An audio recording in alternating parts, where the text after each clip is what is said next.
এটাই গর্বের ব্যাপার, এটাই খুশির ব্যাপার। এই বাংলায় বহুত মাহফিল হতো, এই বাংলায় বহুত জলসা হতো, এই বাংলায় অনেক মাহফিল হয়, কিন্তু এইভাবে মাহফিলে ঢুকার জন্য যুবক ছোকরা মারপিট কখনো করে না। ওটা এখন দেখা যাচ্ছে।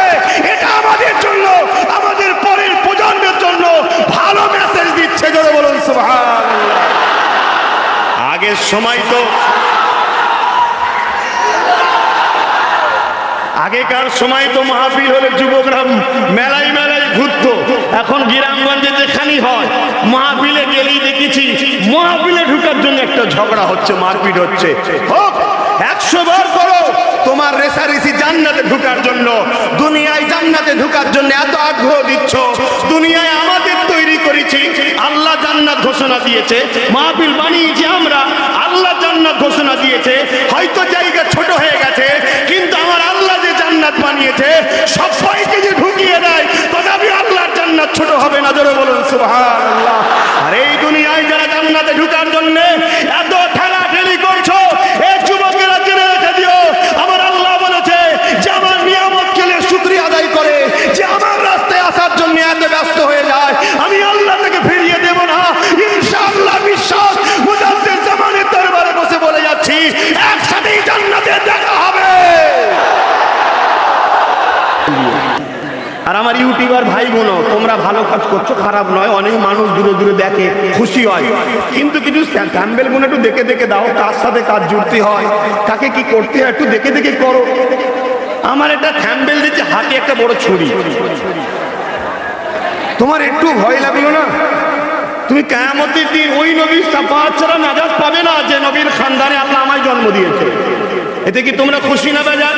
তাহলে একবার আলহামদুলিল্লাহ বলো। কমসে কম আমার বন্ধু তো তোমরা, চলে বলো বন্ধু তো নাকি, হাত তুলে বলো বন্ধু তো নাকি, বন্ধু তো নাকি। কিয়ামতের দিন এটা বলতে পারবো যে আল্লাহ তোমার নবীর দুশমনের সঙ্গে বন্ধুত্ব করিনি, তোমার নবীর গাদ্দারি করতো যারা তাদের সঙ্গে বন্ধুত্ব করিনি, তোমার নবীর দিনকে যারা মিটাতে চাইতো তাদের সঙ্গে বন্ধুত্ব করিনি, তোমার দিনে তোমার নবীর সমালোচনা যারা করতো, খারাপ বিষয় বলতো, তাদের সঙ্গে বন্ধুত্ব করিনি, আমরা বন্ধুত্ব করেছিলাম আল্লাহ তোমার নবীর খানদান আব্বাসকে ভাই বলে বন্ধু মনে নিয়েছিলাম। আবু বকর সিদ্দিক রাসূলের কাছে এলো, মুহাম্মদ সাল্লাল্লাহু আলাইহি ওয়াসাল্লাম তুমি কি বলো? মুহাম্মদ সাল্লাল্লাহু আলাইহি ওয়াসাল্লাম বলে আমি নবী, আল্লাহ আমায় পাঠিয়েছে। ভাই আবু বকর সিদ্দিক দেখেছিল, শুনেছে, বিশ্বাস করে নিয়েছে, ঠিক না বেটি? আর হযরত আবু জেহেল কি বলছে? এই প্রমাণ দাও, ওই প্রমাণ দাও, হ্যান দাও, ত্যান দাও, তাও মেনেছে। আরে একবারে বিশ্বাস করে নিয়েছে। বুকে হাত দিয়ে বলুন, আবু বকর সিদ্দিকের লস হয়েছে না আবু জেহেলের লস হয়েছে? আজ আমি আপনাদেরকে বলে যাই, যদি সত্যি আব্বাস সিদ্দিকীকে নবীর গোলাম হিসাবে, নবীর খানদান হিসাবে এই আনটিকে খেয়াল করে যদি বন্ধু করে নিয়ে দুনিয়ার শেষ নিঃশ্বাস পর্যন্ত চলতে পারেন, পীরের দরবারে এসেছেন, পীর মুরিদের কথা বলে যাচ্ছি। আল মারউ মা মান আহাব্বা, বুখারী মুসলিম খুলে দেখেন, দুনিয়ায় যে যার সাথে বন্ধুত্ব করবে, দুনিয়ায় যে যাকে পিয়ার করবে, দুনিয়ায় যে যার সাথে উঠা বসা করবে, কিয়ামতের দিন আমার আল্লাহ তাদেরকে আলাদা করে দেবে না, একসাথেই জান্নাত দেবে। আর আমরা আল্লাহর রহমতের উপরে বিশ্বাসী, ঠিক না বেটি? আমরা আল্লাহর গজব থেকে আশ্রয় চাই, বিশ্বাস, কিন্তু আমার আল্লাহর রহমত থেকে নিরাশ হয়ে যাবে এটা কখনো আমরা ভাবি না। কেন? আমার আল্লাহকে, আমার রহমতকে আমরা ছোট মনে করি না। আমার আল্লাহর রহমত ও গজবের প্রতিযোগিতায় সাবাকাত রহমতি আলা গজবি, প্রতিবারই আল্লাহর রহমত ফার্স্ট হয়, কোনোদিন গজব ফার্স্ট হতে পারেনি, আল্লাহর রহমতই ফার্স্ট হয়েছে।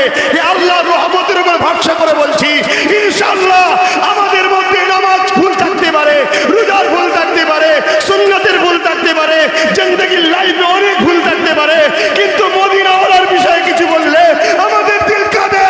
মদিনাওয়ালার মাহফিল বন্ধ করে দিতে চাইলে আমাদের দিল কাঁদে। মদিনাওয়ালার দুশমনদের সঙ্গে আমাদের মিশতে ইচ্ছা করে না। তাতে জেল যেতে বললে জেল যেতে রাজি আছি, মার খেতে বললে মার খেতে রাজি আছি, তোরা আমি মদিনাওয়ালার দুশমনদের সঙ্গে যাবে না।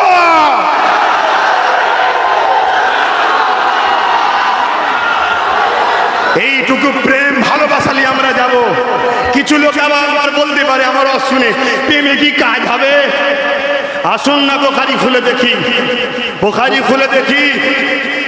জুলখাইসারা তামিমি বলে একটা লোক ছিল, বিশাল। এরকম কথা বললে কি হবে? আমার তো কান ওইদিকে চলে যাচ্ছে। আচ্ছা যাই হোক, সমাধান এক্ষুনি হয়ে যাবে। আমার ইসাক ভাইকে ডেকে দাও, সমাধান হয়ে যাবে।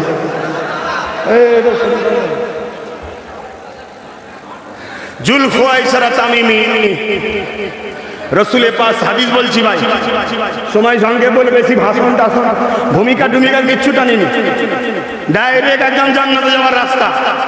কথা বুঝাচ্ছে না? নাই আল্লাহ দয়ালু, কত দয়ালু। একটা লোক 70 বছর কোনোদিন আল্লাহকে ডাকে না। কত বছর? শুধু ডাকেনে নয়, আল্লাহর বিরুদ্ধে একটা শরীক তৈরি করেছিল, নকল খুদা, তাকে ডাকতো। একদিন ভুল করে শুধু সামদের জায়গায় সামাদ বলে ফেলেছে। আমার আল্লাহ সঙ্গে সঙ্গে সাড়া দিয়েছে। জোরে বলুন সুবহানাল্লাহ। আরো খুশি হয়ে বলুন, আরো দিল খুলে বলুন, এ জমিনের মালিককে। শাহাদাত আগুন তুলে বলুন, এ জমিনের মালিককে, আসমানের মালিককে, কায়নাতের মালিককে। জান্নাত তৈরি করেছে কে? মুহাম্মদ রাসূলের মালিক কে? আর আমাদের মালিককে। আমরা সেই আল্লাহর উপরে ভরসা রাখি, তিনি আমাদেরকে জান্নাত দেবে। ঠিক না বেটি? মুসলমান ছেলেমেয়েরা, তরুণেরা, এ নবী পাকের প্রেমিকেরা, যারা মনে করো বড় কষ্টের মধ্যে আছি, যারা মনে করো বড় জুলুম অত্যাচার হচ্ছে, যারা মনে করো বড় বিপদের মধ্যে রয়েছে, খবরদার নিরাশ হয়ে যেও না, হতাশ হয়ে যাও না। কেননা মুমিনদের জন্য হতাশি হওয়াটা কুফরি। আল্লাহ আমাদের সকলকে ধৈর্য ধরার ক্ষমতা দেয়। সমস্ত নবীকে আল্লাহ পরীক্ষা নিয়েছে না নাই? সময়ের দিকে খেয়াল করে অন্যান্য নবীদের কথা বলছি না, তথাপি আমার রাসূলুল্লাহ কোনো কথা বলে যায়। এই যুবকেরা, তরুণেরা, বাবেরা, আল্লাহ নবী নূর নবী, দয়ার নবী, যিনাকে আল্লাহ সৃষ্টি না করলে লাউলা কালামা খালাকুল আফলাক, এই জমিন হতো না, আসমান হতো না, কায়নাত হতো না। যার জন্য আল্লাহ কায়নাতকে তৈরি করেছে, সেই নবী দুনিয়ার জমিনে আসবে। মায়ের গর্ভে রয়েছে, আব্বা দুনিয়া থেকে চলে গেল। আর এর থেকে বড় কষ্ট কি হতে পারে? দুনিয়ার জমিনে যে কোনোদিন আমার নবী আব্বার কোলে উঠতে পারেনি, আব্বার চুমা পাইনি, আব্বার জবানে মুহাম্মদ বলে ডাক পাইনি। আরে যাকে না করলে আল্লাহ কিছুই করতো না। যার খুশিটা আল্লাহ পাকের খুশি, সেই নবীকে আল্লাহ পাক কিভাবে পরীক্ষা নিয়ে দুনিয়াকে শিক্ষা দিল। তাই নবী আমার জানিয়ে দিলেন, দুনিয়ায় যত মানুষ এসেছে, নবী এসেছে, রাসূল এসেছে, সব থেকে বেশি আল্লাহ পাক আমাকে কঠিন আজমাইশ করেছে, পরীক্ষা নিয়েছে।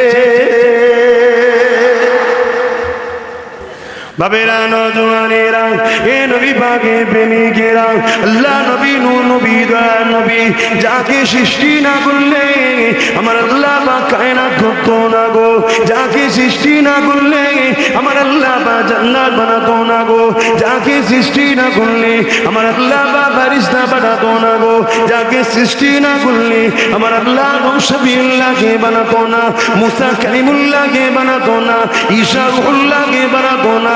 যাকে সৃষ্টি না করলে আল্লাহ তোমাকে আমাকেও বানাতো না।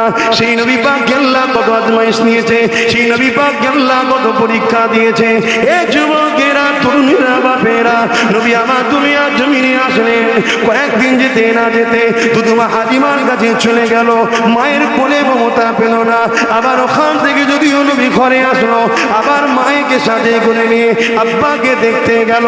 আব্বার কবর মোবারক থেকে যখন কয়েক কদম খোলাতে আগে আসলো, আম্মা আমিনা ওই মরুভূমির উপরে অসুস্থ হয়ে গেল। আল্লাহ তাকে সারা দিয়ে চলে গেল। বাবারা, মা হারান হয়ে আমার মায়ের মাথার গোড়ায় বসে বসে খাদে মারে। আব্বাকে পেলাম না, কোনোদিন মুহাম্মদ বলে ডাকলো না। কিছুদিন তোমাকে যদি আবার পেলাম মা, আবার তুমিও ডাকে সাড়া দিচ্ছ না। এইভাবে আমার নবী সারা জীবনটা শুধু চোখের পানিতে পানিতে কাটিয়েছে। নবী আমার যখনই কেঁদেছে এবং যখন দুনিয়া জমিনে সেজদায় দিত, ওই সেজদায় পড়ে চোখের পানি ফেলে তোমার আমার জন্যে না তাদের জন্য কাঁদতে।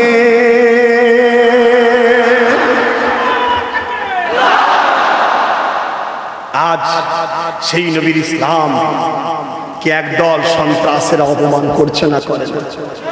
যখনই এ কথা বলবো সন্ত্রাসদের গায়ে লাগবে, কিন্তু যে সন্ত্রাস নয় তার গায়ে লাগবে না। আমার রসুলের রেখে যাওয়া কোরআন, মসজিদ, নবী দিবস এইসবের উপরে আক্রমণ হচ্ছে না হয় না? আচ্ছা, আমি যে কথাগুলো বলছি এটা ধর্মীয় কথাই বলছি না অন্য কিছু বলছি? কেন আবার কাঠি দিবার জন্য কেউ কেউ থাকে যাতে করে আগুনটা ধরে।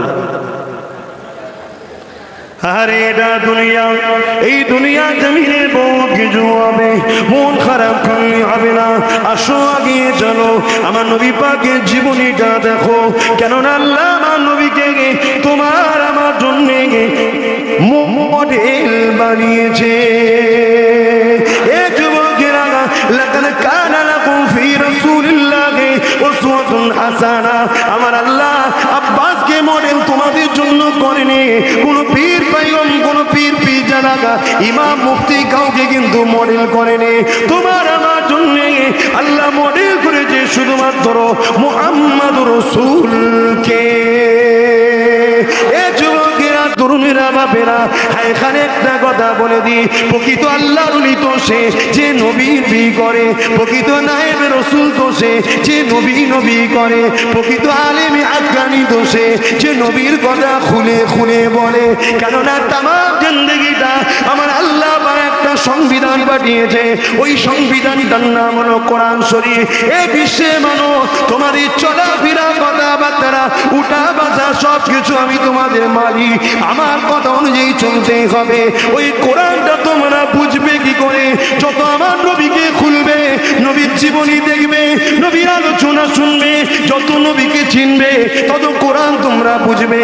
কেননা আমি আল্লাহ আমার নবীকে খুলকুল আযীম, আমার নবীকে উত্তম আখলাক ওয়ালা বানিয়ে দিয়েছি।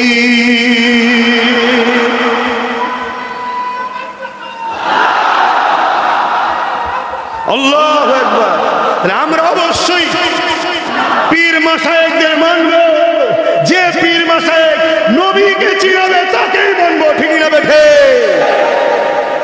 আর নবীর গোলামদের বেলায় শুধু ফিতনা লাগাবে, আর নবীর বিরুদ্ধে যে বলবে তাকে বসে হালুয়া রুটি খাওয়াবে, তাদেরকে আমরা মানব না, ঠিক না বেঠি? আমরা অবশ্যই মুফতি মানব, যে মুফতি নবীর কথা বলবে। আমরা অবশ্যই ইমাম মানব, যে ইমাম নবীর কথা বলবে। আমরা অবশ্যই মাওলানা মানব, হাফেজ মানব, যে নবীর কথা বলবে।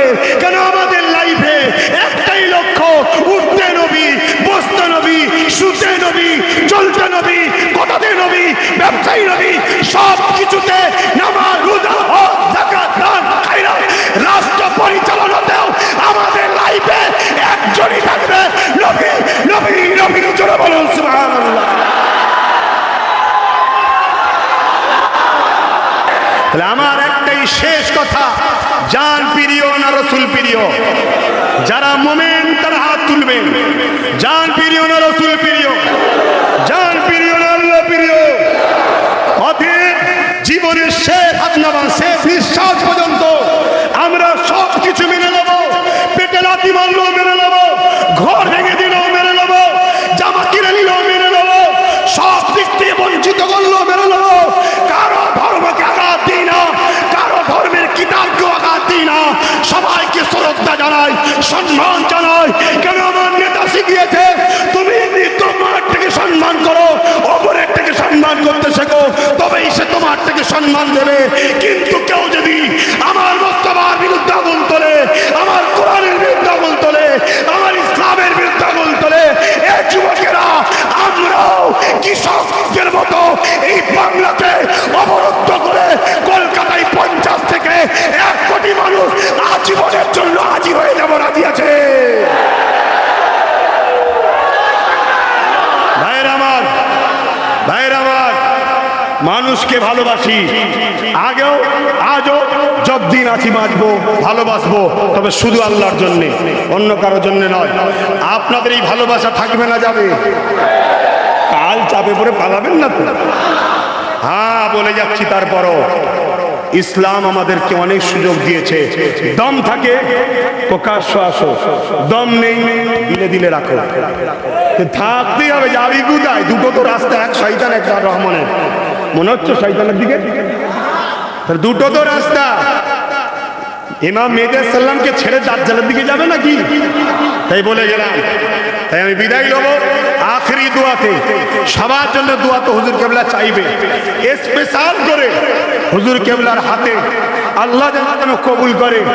আমার ছোট ভাইকে, এই বাংলা শোষিত, লাঞ্ছিত, বঞ্চিত, অসহায় সর্বধর্মের মানুষের জন্য আল্লাহ যেন তাকে সাহারা হিসাবে কবুল করে। বলুন আমিন। আরো চিৎকার দিয়ে বলুন আমিন। এই দোয়া আমার মালিকের কাছে বড় ভাই হিসাবে ছোট ভাইয়ের জন্য চাওয়ার অধিকার আছে না? না। বাস মসজিদ, মাদ্রাসা, জলসা, মাহফিল অনেক জায়গায় যায়, অনেক মসজিদ, অনেক মাদ্রাসা করছি, আলহামদুলিল্লাহ। হুজুর কেবলা আমার ভাই বাইরের দেশে গিয়েছিল, তুরস্কে সম্ভবত, আমি তো যেতেই পারিনি আপনাদের জ্বালায়। সেই জায়গায় সেখান থেকে দেখে এসে ভাই একটা সুন্দর আল্লাহর ঘর তৈরি করছে, দেখছেন না? অতএব কম বেশি সবাই করছে, কথা বুঝে আসছে। আমার আরো অনেক ভাইয়েরা চারিদিকে সব করছে, আল্লাহ কবুল করুক। বিদায় নিচ্ছি। আমাদের তাহলে জীবনে একজনই লক্ষ্য, কে তিনি? আল্লাহ যিনাকে পাঠিয়েছে, আল্লাহ তোমাদের মালিক। একজনই লক্ষ্য, কে? সকলে হাত তুলে বলুন, কে? মুহাম্মদ রসুল। কে? মুহাম্মদ রসুল। হাত নামান। চলতে কাকে মানবেন? বসতে কাকে মানবেন? সুদে কাকে মানবেন? নামাজে কাকে মানবেন? রোজাতে কাকে মানবেন? হজে কাকে মানবেন? জাকাতে কাকে মানবেন? দান খায়রাতে কাকে মানবেন? পাড়া প্রতিবেশীকে ভালো কিভাবে বাঁচবেন কার থেকে শিখবেন? মা বাপকে কিভাবে ভালোবাসবেন শিখবেন কার থেকে? আল্লাহ ওয়ালাদেরকে কিভাবে ভালোবাসবেন শিখবেন কার থেকে? এতিমদের কিভাবে ভালোবাসবেন শিখবেন কার থেকে? জীবনে নিঃশ্বাসে নিঃশ্বাসে নিঃশ্বাসে একটাই কথা, মুহাম্মদ মুহাম্মদ মুহাম্মদ মুহাম্মদ। জোরে জোরে বলুন, মুহাম্মদ মুহাম্মদ মুহাম্মদ মুহাম্মদ মুহাম্মদ মুহাম্মদ সাল্লাল্লাহু আলাইহি ওয়াসাল্লাম। মনে থাকবেন, একটাই কাজ আব্বাস সিদ্দিকীর, দুনিয়ায় যাকে বন্ধুত্ব করব, আখিরাতে একসাথে থাকব। আসসালামু আলাইকুম।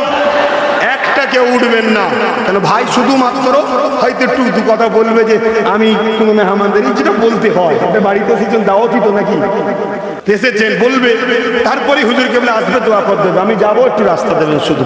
আসসালামু আলাইকুম। দরুদ শরীফ আল্লাহুম্মা